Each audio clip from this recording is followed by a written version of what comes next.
Hello, everyone, and thank you for joining us today. Welcome to our first webinar in our new series hosted by our solutions engineering team.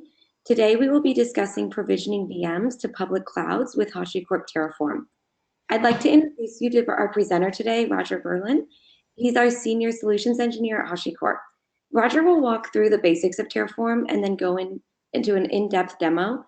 Jon Benson, our global head of solutions engineering, will then answer some questions from all of you at the end.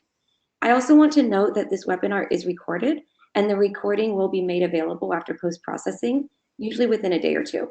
I'll email it out to all of you. With that, let's go ahead and get started. Take it away, Roger.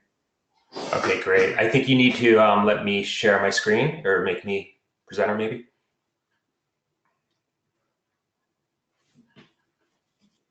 All right, great, thank you. Okay, so thank you everybody for joining. I think you'll find this presentation and demo especially pretty interesting.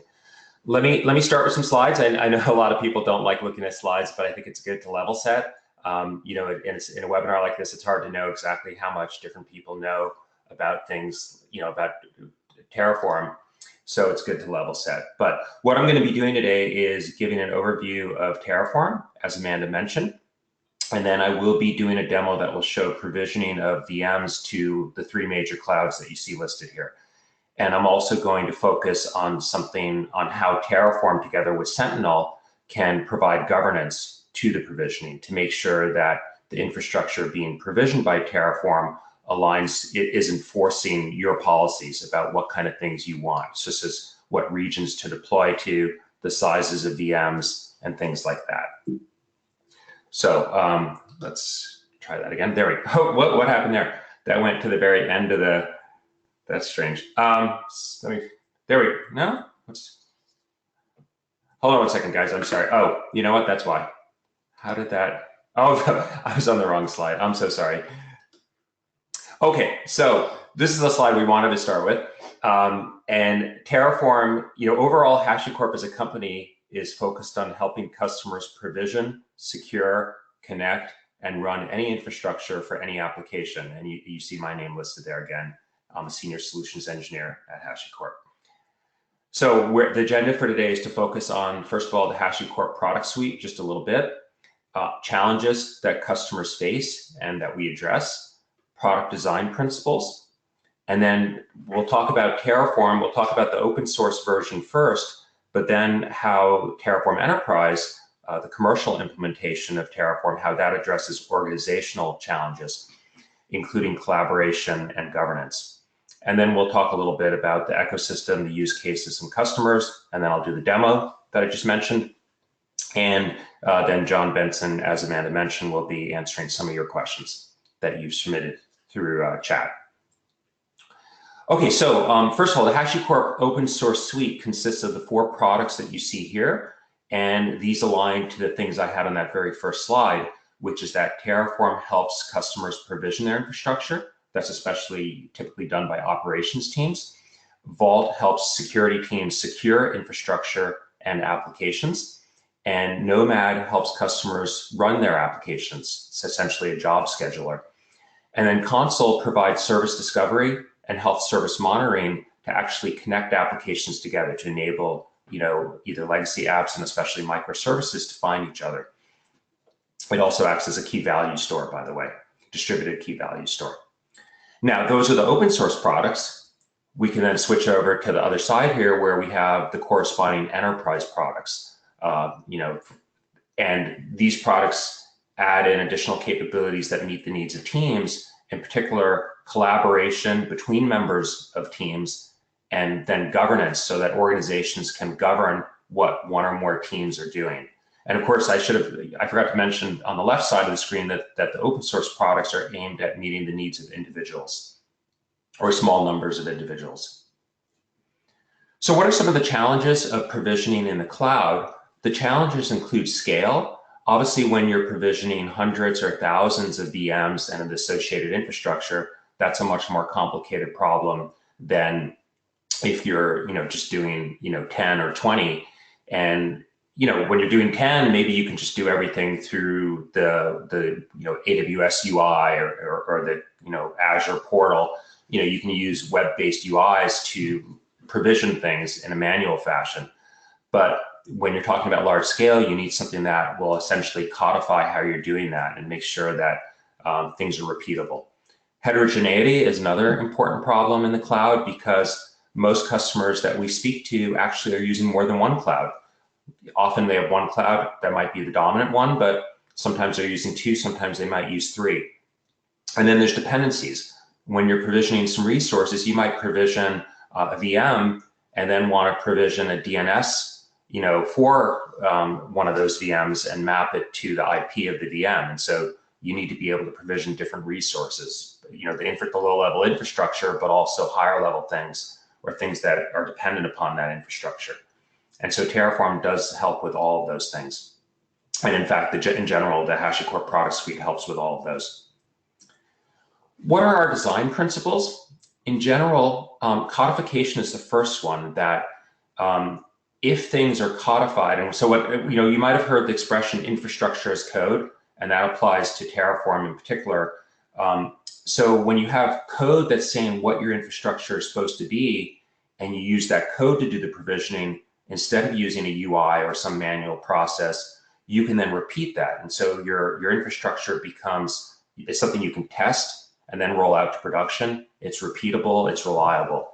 So this increases operator productivity and gives a more reliable result in terms of the actual deployments. So we do codification with Terraform at that level. We'll also talk, when I talk about Sentinel, our policy enforcement tool, you're going to see that we talk about policy as code, because then your policies are also codified. Workflows, not technology, is the second column here. When we create products, we tend to think about what are the workflows that are important and for which additional tools are needed. And we don't think about just one specific technology. Even if we start out, for instance, when we first started with things like Terraform, in terms of using Terraform for the cloud, I think that AWS was the first one, but we made sure to do things in a way that could then later on expand to support Azure and Google and Alibaba, and VMware, right? So we focus on the workflows, not the technologies. And by focusing on that and making sure the workflows are right, this reduces errors and associated costs, and to allow customers to safely provision and manage their infrastructure. And then finally, our solutions, including Terraform, are open and extensible.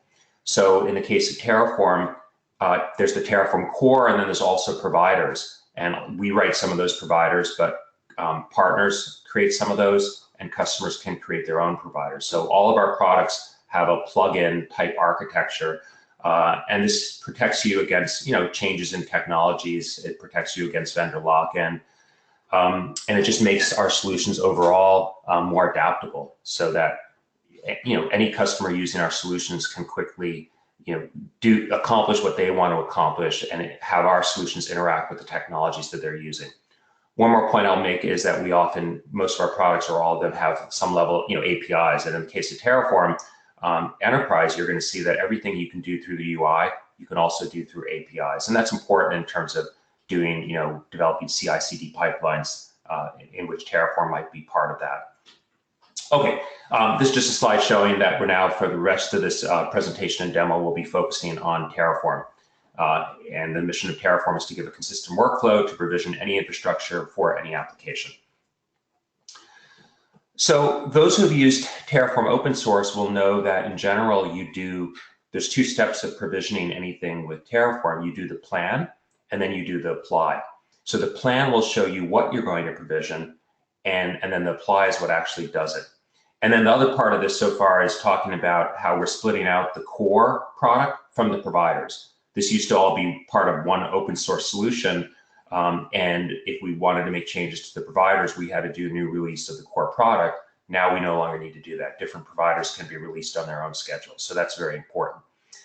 And that plan and apply, another point to make about that is that Terraform is actually indicating what the target state should be.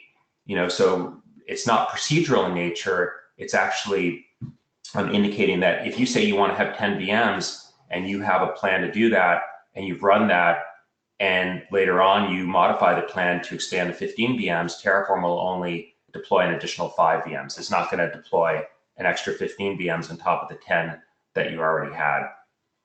Okay, so that's an important point. On the left side, what I added in there is you now start to work, and this is kind of still with Terraform open source. You know, at a small scale, you might have one operator who's using Terraform and creating different configurations, and then handing off that infrastructure to a developer or two. And one of the things you may not be aware of is we do have a public module registry, and that fosters reuse of Terraform code, so that operators those are actually public modules for the major clouds, so that you can more quickly spin up your infrastructure based on the modules that are there. And so developers and operators can consume those modules. Additionally, you can be storing your Terraform code in a version control system, like GitHub or Bitbucket, and be benefiting from that as well. And then what we add in here is we add in the extensible provider model that I mentioned earlier. So we have providers for the major clouds, but we also have many other providers for various things like Kubernetes and a lot of other things, applications, different kinds of monitoring agents, many different agents. In fact, there's over 70 providers, and there's over 1,000 distinct resources that can be provisioned with Terraform at this time. Those are the ones that we manage and track, not even including things like F5 is listed here. That's not one we've created. That was created by F5 itself. Okay, so let me move on from there. This slide is just kind of focusing on how we allocate different features into the open source versions of our products, Terraform in this case, and 2 levels of the enterprise product. That's the 2 levels are Pro and Premium that you see on the bottom. Essentially, Pro is meant for teams. The open source version, as I said before, is meant for individuals. When you get to a larger team, that's when you would start to benefit from the collaboration capabilities that Pro adds on top of the provisioning capabilities. And then if you have a larger organization consisting of multiple teams, that's where we then add on governance capabilities and of course expanded support. So that's how in general you're going to find that features are allocated or targeted to these different versions of Terraform and our other products as well. It's the same principle. So again, talking about Terraform open source for a minute, if you just have one operator and one developer, you can pretty much do everything and run Terraform on your laptops and be provisioning, and the state is maintained on your laptop most likely, and that's okay. That's very workable. But if you expand to having multiple operators and multiple developers, this becomes more challenging, right? As the team grows, managing this becomes a more complex problem. And that's effectively what Terraform Enterprise addresses. Terraform Enterprise addresses the organizational complexity that comes with having more people involved in the provisioning and more teams. So what are the core things? And you're going to see all this when I do the demo, but one of the first key thing with Terraform Enterprise is that there's integration between Terraform Enterprise and the VCS, the version control systems, right, including GitHub, GitLab, Bitbucket, etc. And so that means that when you can store your Terraform code, which is important, just like you want to do version control on your application code, you also want to do version control on your Terraform code. And so you can store that, let's say, in GitHub, and then when you do changes to GitHub, when you do a commit, that will trigger a run in Terraform Enterprise and cause a plan to be done. And then you could also do an apply if you want to do that. So, and there's also, by the way, if you do, we'll see later in the demo that if you do a pull request and a merge, that also triggers activity in Terraform. You deal with runs and state management. So I just mentioned runs, plans, and applies, right? We refer to that collectively as a run, but also state management. So Terraform's actually managing the state for you on a server. And there's actually 2 implementations of Terraform. There's a SaaS-based solution, software as a service, running under a particular URL. That's a public, and that's a multi-tenant shared service. And that's something that customers can use. You can also deploy your own private Terraform Enterprise server. In either case, the server will be managing all the state for these different runs and for what's been done so far. So that's another important benefit of Terraform Enterprise. And then also what we're doing is we're giving organizations governance over their infrastructure. And in particular, that's done through Sentinel. Now, without Sentinel, typically customers, when they have various policies about what they want done, it's not actually being enforced by the software, right? They have spreadsheets, they have Google Docs, Word docs, right? And so it's possible that in this slide, what we're seeing is that Google and AWS are in compliance with your policies, but Azure is not, because there's no mechanism to enforce it. With Sentinel, what we do is we have this notion of creating policies, and those policies are checked between the plan and the apply. So Sentinel, we have our own language for that. And it's a very readable, easy to learn way to create rules, and those rules then have to be enforced. And I should mention, by the way, and we'll see this in the demo, you notice there's enforcement mode. There's 3 enforcement modes for Sentinel: advisory, soft mandatory, and hard mandatory. And I'll get into that more later. So here you see that a run's being done, and we have a green check mark on the plan, and then the policy check is being inserted in between the plan and the apply. And here in this case, we actually can see that Ryan Uber, one of our engineers, has actually overridden the policy check. So there was a soft failure. Soft mandatory policies can be overridden by somebody with the suitable permissions, whereas hard mandatory policies cannot be. And then, as a result of using Sentinel together with Terraform, now you're guaranteed that all of your infrastructure will be in compliance, at least as long as you're provisioning through Terraform. Okay, so pretty much we're getting near the end of the slides here, and I want to leave plenty of time for the demo and for your questions, but this is just illustrating the Terraform ecosystem, including the version control systems that I already mentioned, and then some of the major infrastructure partners, including the 3 that I'll be demoing with today, as well as others. And here are some customers as well. You see there's some big names there, as well as other names. And then finally, we have some use cases. So use cases for Terraform include, essentially everybody using Terraform is essentially doing infrastructure as code, so that they're writing, testing, and provisioning their infrastructure at scale and automating things.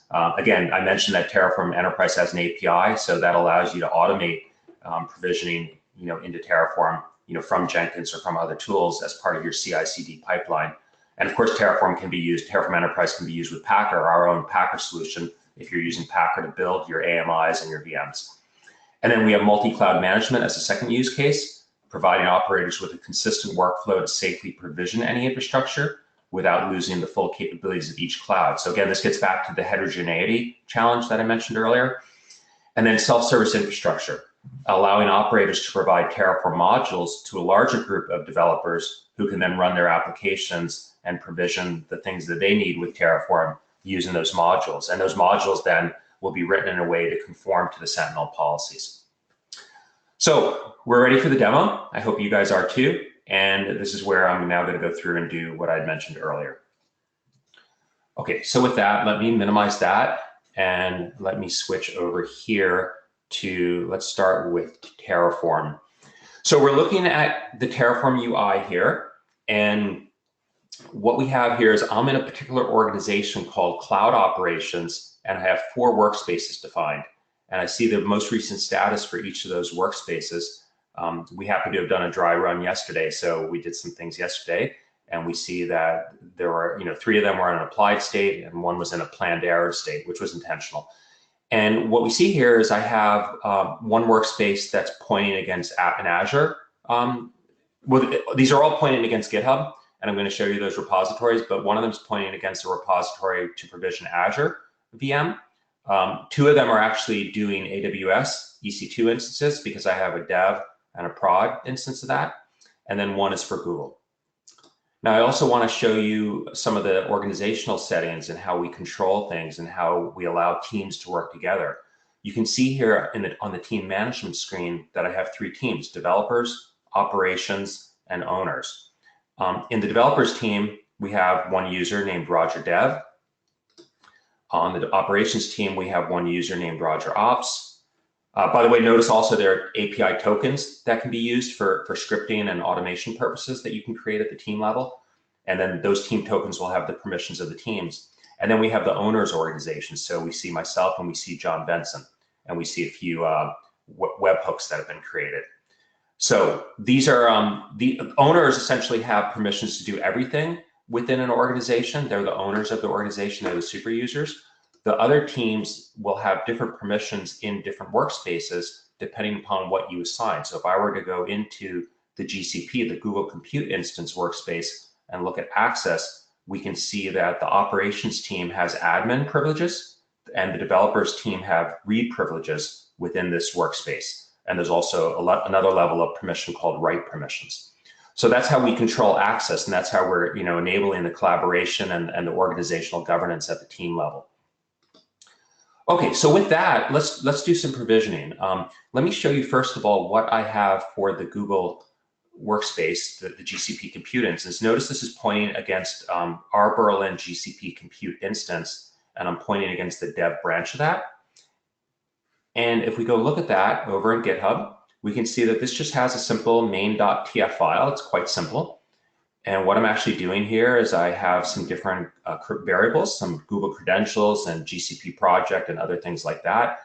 And eventually, a whole bunch of variables. I'm provisioning here's the Google provider being referenced and using those variables. And then I have my Google Compute instance that I'm actually creating, right? That's the Google Compute instance being created, a VM, in other words, and here's the external IP output that I'm going to generate from that.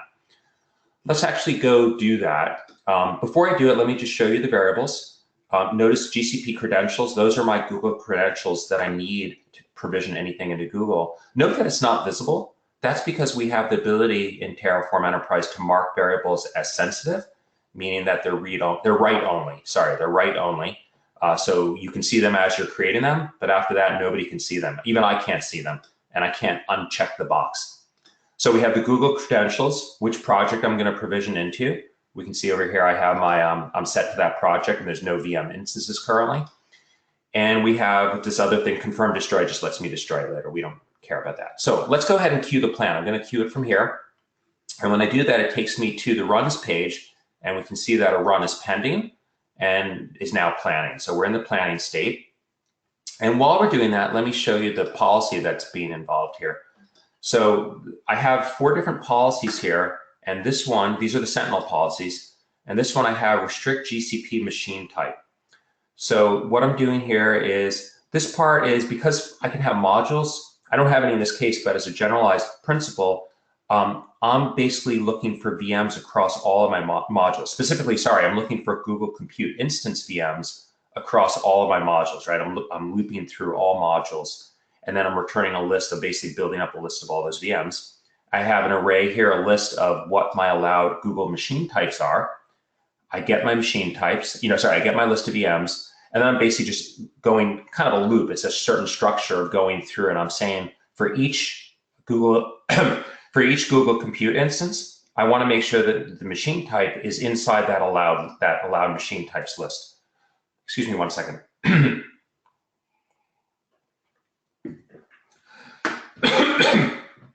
Okay, so, and then we see finally the main rule says, I have one rule here. Later we'll see that you can combine multiple rules together, but I have my main rule says machine type allowed has to be true. Okay, let's go back to where we were doing the plan, and we can see down here that the plan was successful. We can expand that and see that it's, what it's doing. And for those who have used open source Terraform, you'll see this is just like a typical plan. And we can hide that. And notice we have organization policy soft failed. Let's take a look at the check and see what happened there. So the failed policies will generally, all policies, by the way, in an organization are always tested against all provisioning. But we can see here, restrict GCP machine type Sentinel, that gave a result of false. Well, and then we can go down and see which specific rule. Well, there's only one, but we can see which thing failed there, okay? So everything else is true, so that's fine. So why did that fail? Well, if we go back and look at what I was provisioning here, notice that my machine type here was N1 standard 1.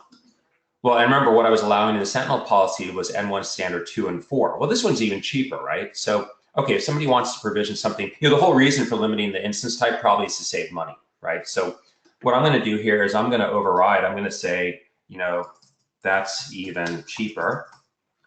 I'm going to say override and continue.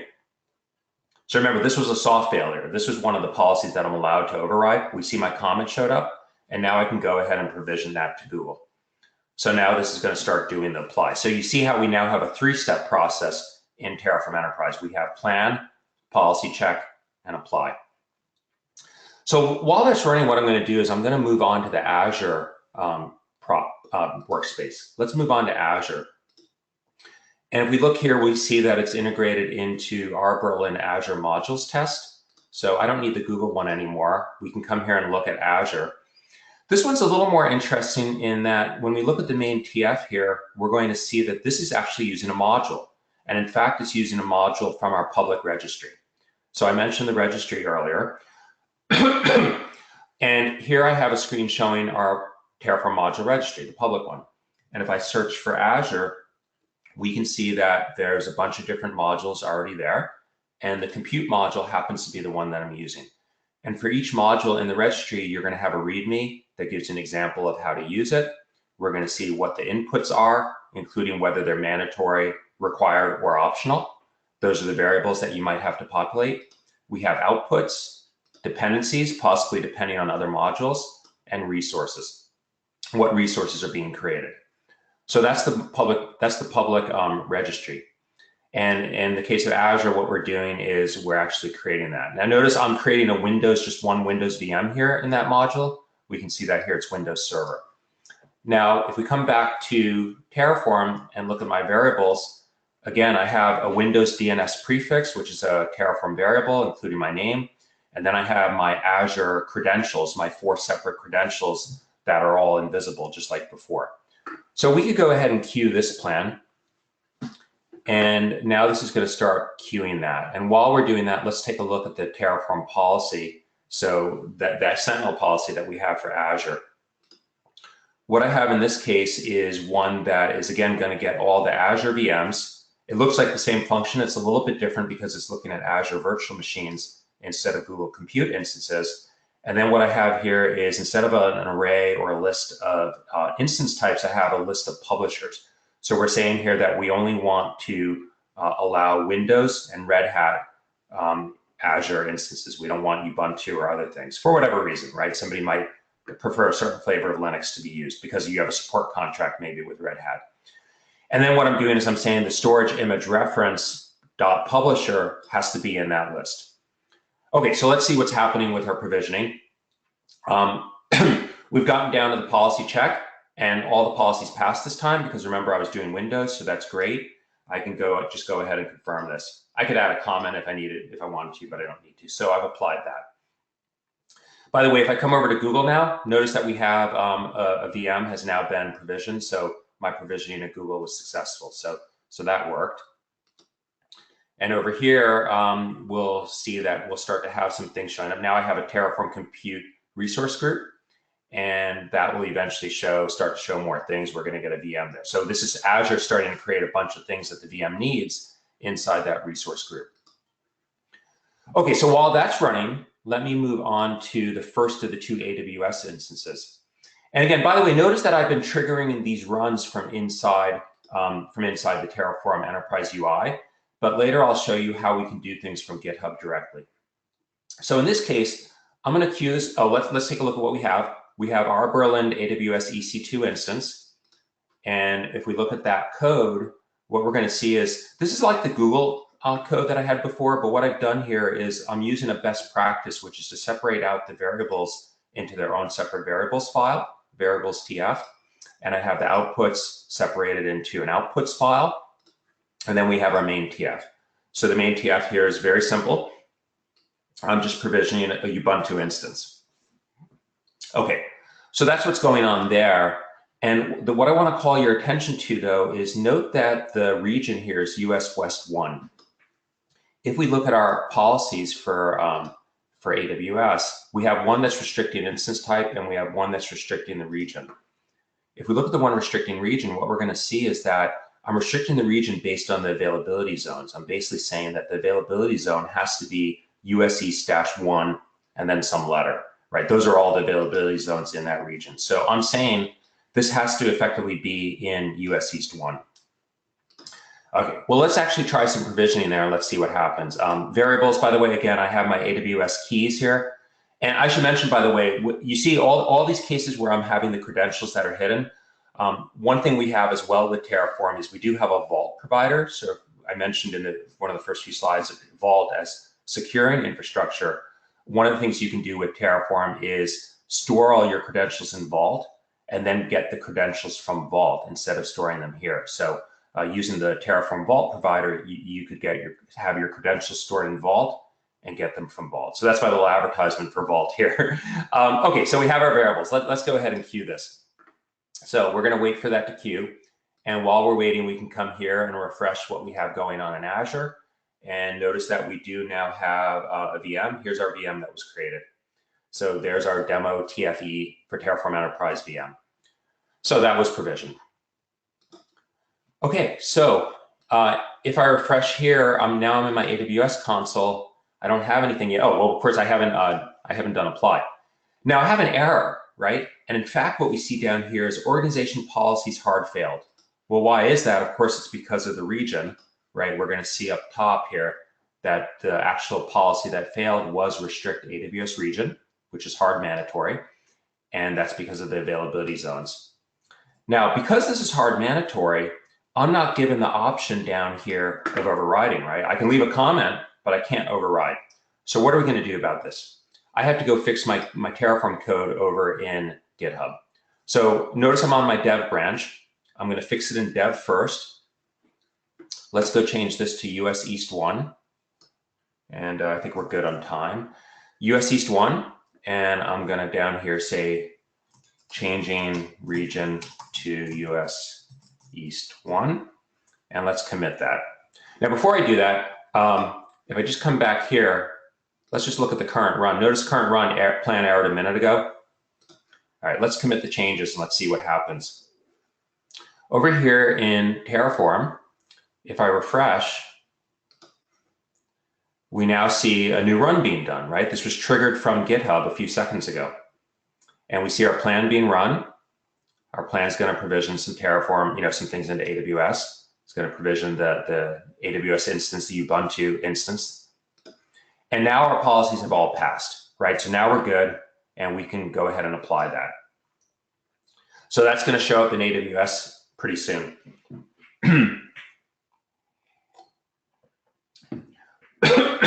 Excuse me.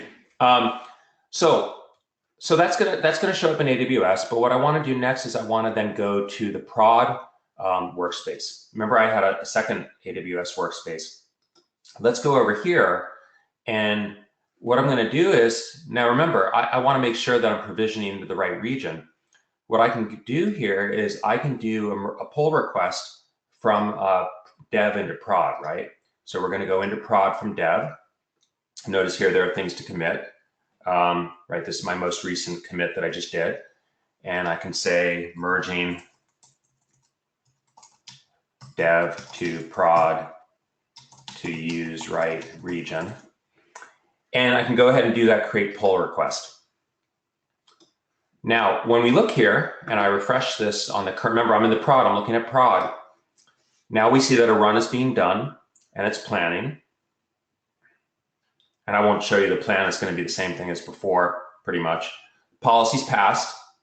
Now it's interesting here, note that the policies have passed, but I don't get the chance to do an apply. There's no, I can submit a comment, but I can't apply. Why is that? Well, think about it. When you're committing code or when you're doing a pull request, somebody is doing a pull request, but that pull request has to be approved, right? It has to be merged. So here we can see, by the way, that checks were done against Terraform. So we see all the checks that passed. We can actually see here there were checks done against Terraform. So that's a two-way integration, in terms of that integration between GitHub and Terraform Enterprise. But now I can actually merge the pull request. So I'll merge the pull request, and I'm going to confirm it. And if I go back to Terraform Enterprise, we now are going to see, if I refresh this, that now a new run is being done. And we see the merge pull request number 4 from merging dev to prod to use right region, right? And our policy check is being done. It's going to pass. And this time we actually now do have the confirm and apply button. So I'll say apply to prod, confirm and apply. And finally over here in the AWS console, if I refresh, notice I have my demo dev. This is the one that I first provisioned, right? This one we can see, I don't know if we'll have a timeline as to when it was provisioned, but there's probably January 12th, right? That was launched January 12th at 10:35, a few minutes ago. And if we refresh again, there we have our demo prod, right? So I just provisioned my prod. It's in the same area, right? But demo prod. So it's still, well, it's done, right? And we see the output as well, right? There's the result of the apply. And one last thing, maybe I'll show you since we're here is notice the state, right? We can go look at the state and we can see what the state was for the most recent. And we can see, in fact, the history as well, because I can go in here and I can go over to my state screen and I can see, you know, state from a few seconds ago, a minute ago, 20 hours ago. Like here we see everything in red because I had destroyed the infrastructure, right? I destroyed everything, so it was kind of canceled. It was, you know, crossed out and colored red.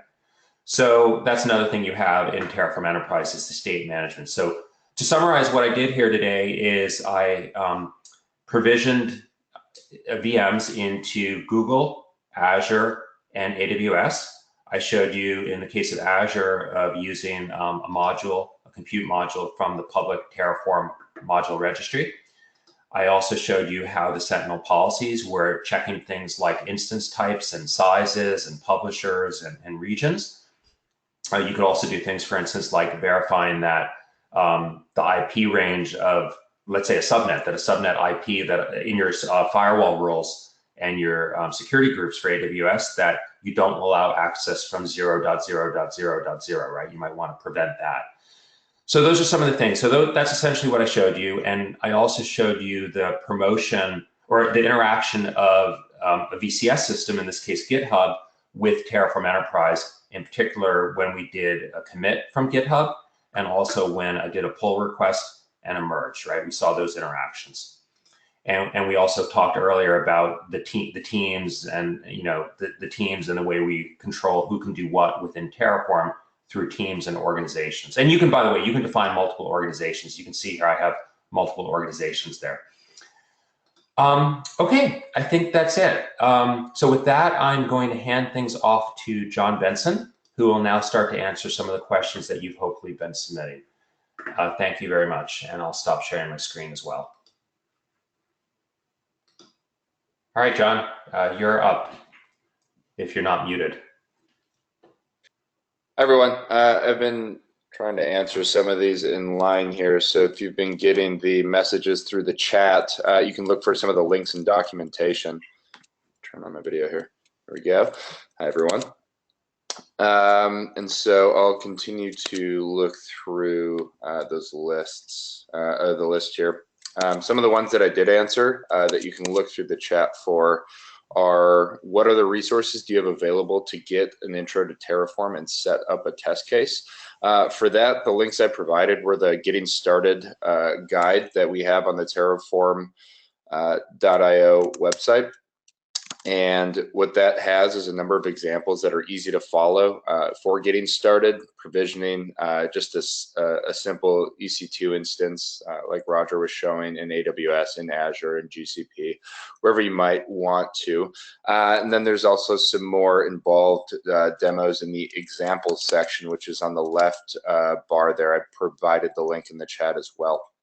And so the Terraform.io website is generally the best place. It's where we try and centralize that information. There's also a guide section. So if you go to Terraform.io, on the top menu bar there's a guide section where we're going to continue to add more and more examples of common use cases that might be a little bit more involved, but allow you to see how you can use Terraform in more advanced ways, as well as how to follow general best practices. And so, for instance, just looking through some of them, we have a very detailed section of Terraform recommended best practices, which go through how to set up your workspaces, how to structure your GitHub repositories, kind of evolving from, you know, a smaller infrastructure to one where there's many different operators, there's many different producers of that infrastructure as well as consumers.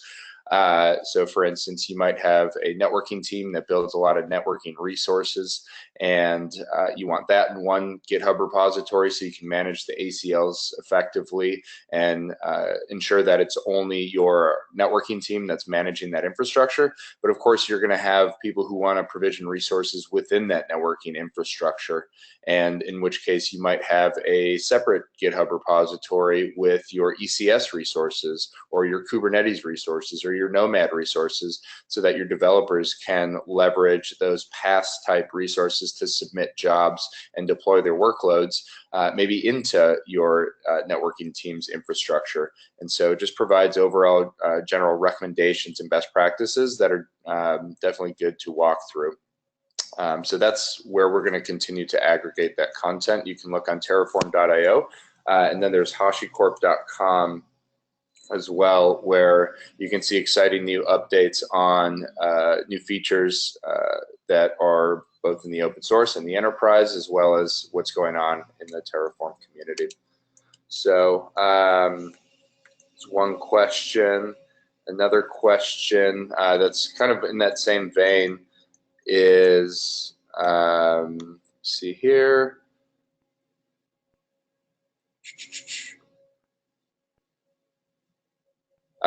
For what would read permissions on a workspace be used? That's a great question, in that this comes down to ACLs, and a lot of the best practices that I was just recommending was how do you separate the concerns, and how do you ensure that the people have the right access to the right infrastructure. Now that it's all code, we can manage this like we've managed application code in the past.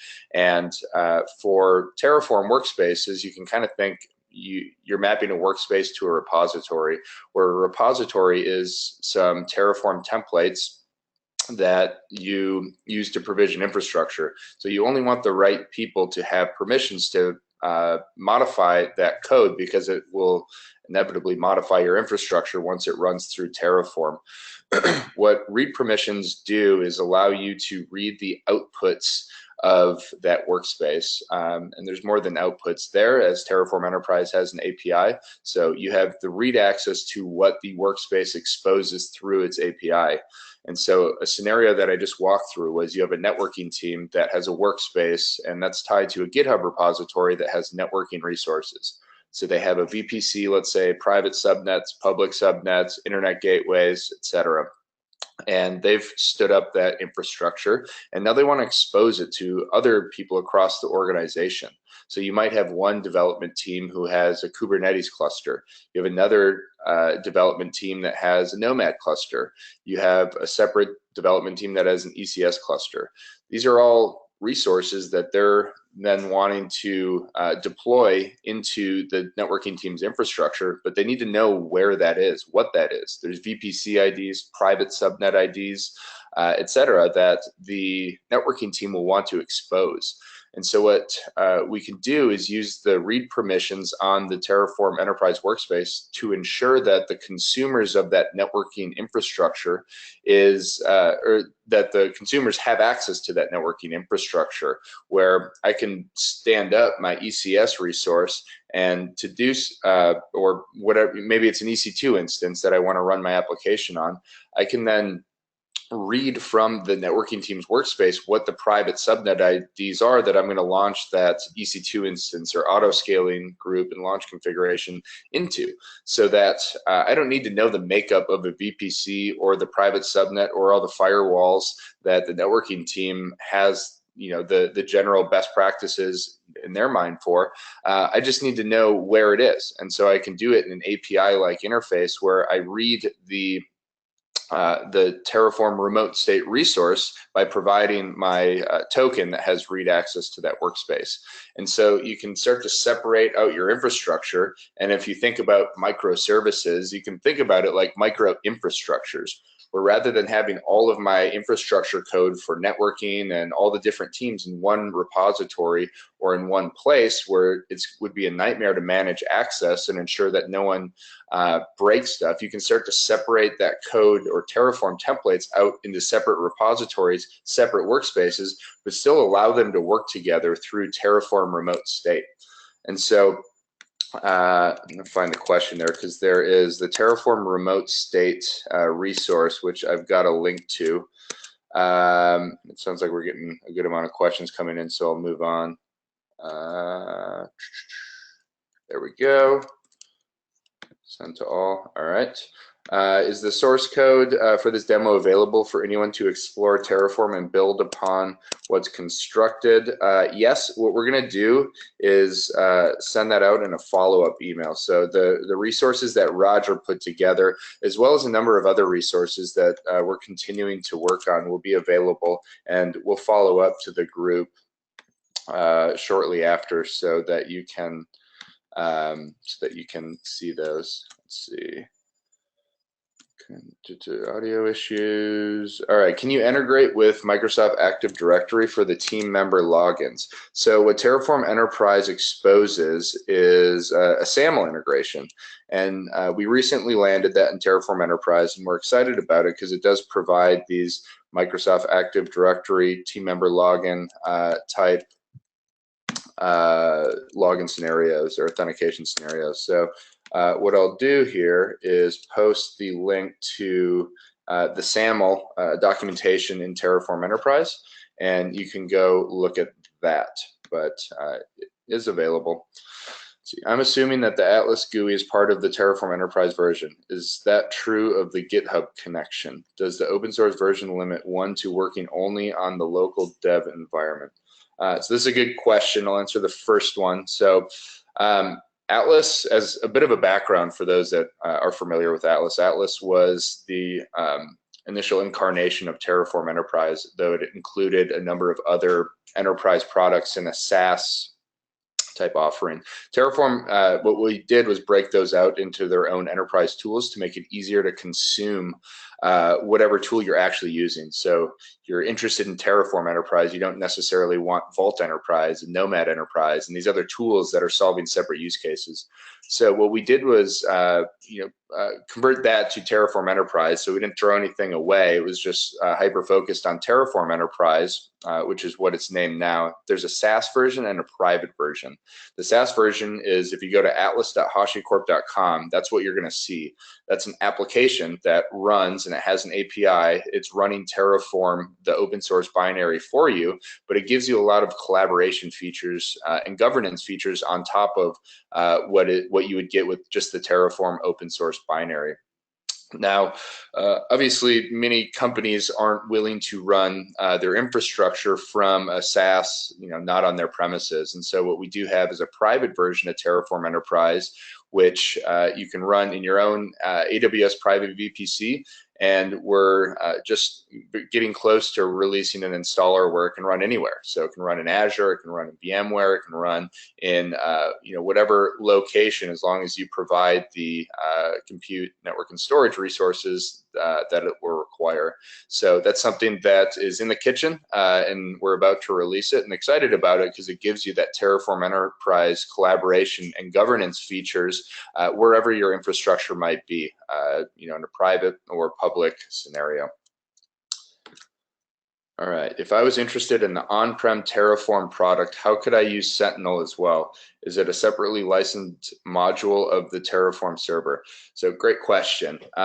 Sentinel is actually integrated into Terraform Enterprise. And what you saw with what Roger was doing is you can create these Sentinel policies as code and enter them into your Terraform Enterprise organization.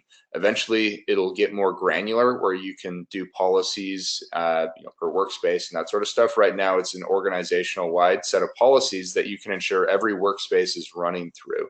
Now, what that means is any Terraform plan or Terraform apply, you can have it be required to pass through a Sentinel policy. And those Sentinel policies can be whatever you want. You can import any resources that you want to. In this case, what we've made available are the Terraform plan and the Terraform apply outputs. And so you can start to ensure that the simulated state or the state file that you want or that you deem as in line with your organization's policy, every workspace is going through that. And so it's not separately licensed. It's a part of the Terraform Enterprise Premium SKU. So there's Terraform Open Source, then there's Terraform Pro, which is the collaboration features, and then Terraform Premium, which is the Sentinel features. And what I'll do here is link the Terraform Enterprise site. Give me one moment to that question, because that will provide, actually, here's all the features. There we go. So I'm going to paste that there to that question. If you have any more questions about that, don't hesitate to follow up to the link or the email that Amanda will send out, and we can give you more details around how the Sentinel integration can work for you. Let's see. Oh, the other question about the Atlas GUI was is that true of the GitHub connection? So yeah, the GitHub connection works in both the SaaS as well as the private.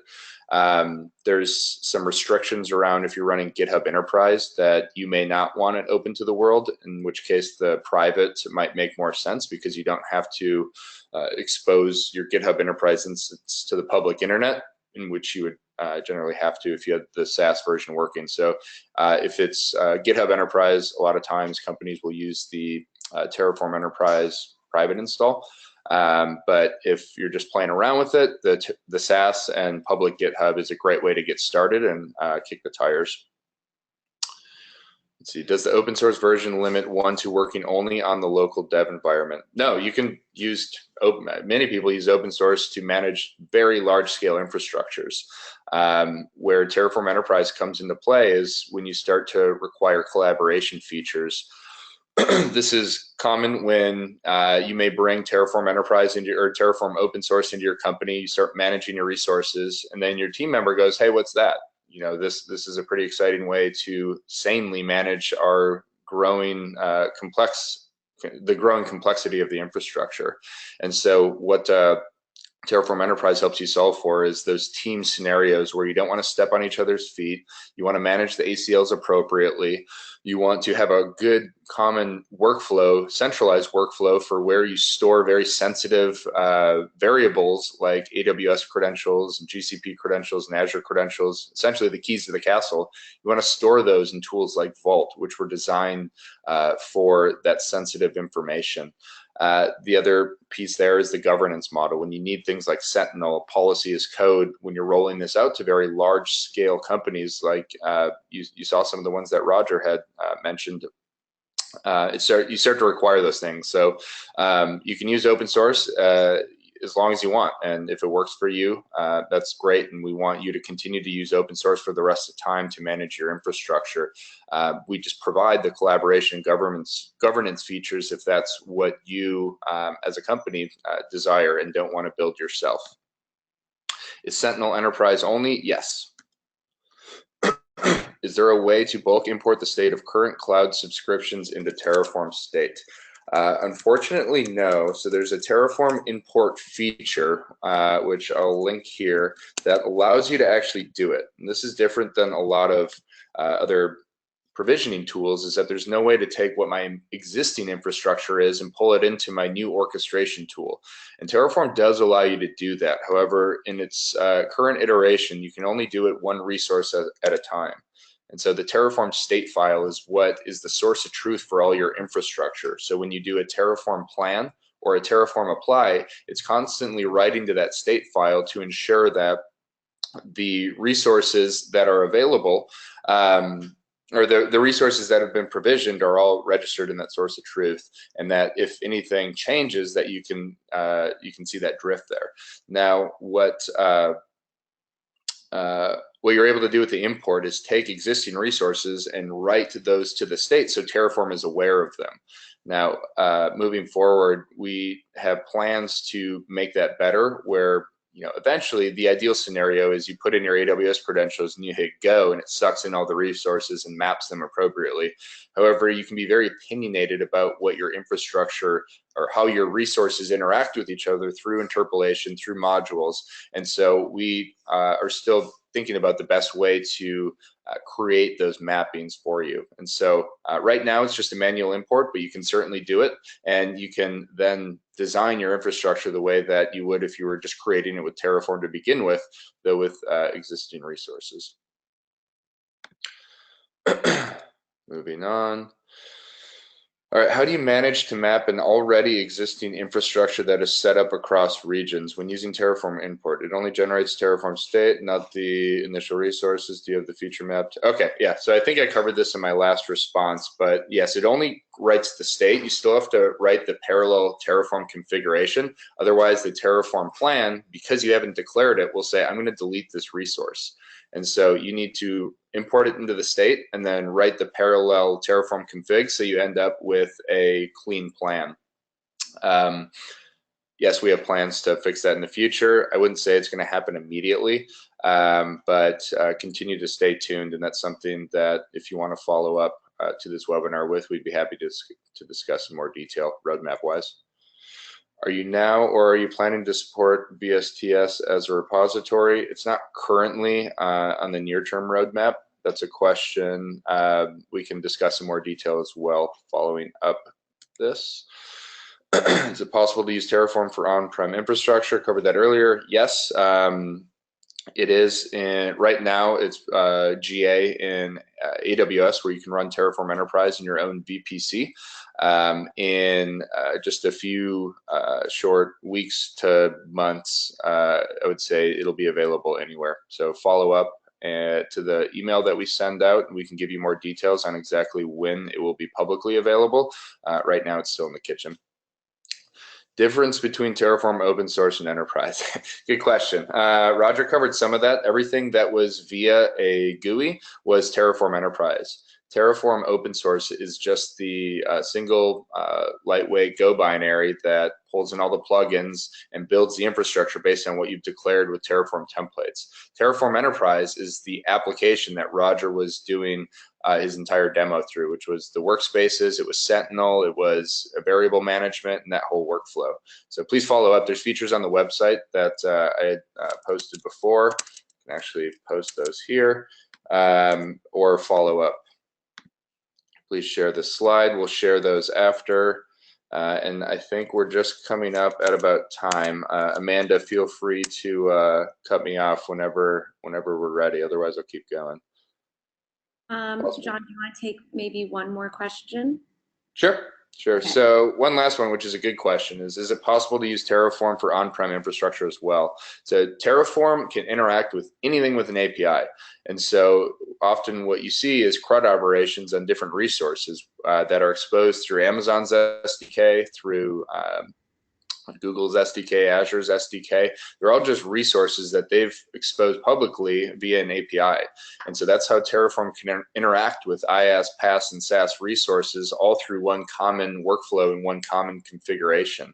And so that's the same for on-prem infrastructure as well, where if there's a provider available that someone's built, which there's some nice documentation on how to create those providers, as long here, I'll even link it, writing custom providers. As long as there is a provider for it, Terraform knows about it. And so a lot of our customers have private resources that just aren't publicly available.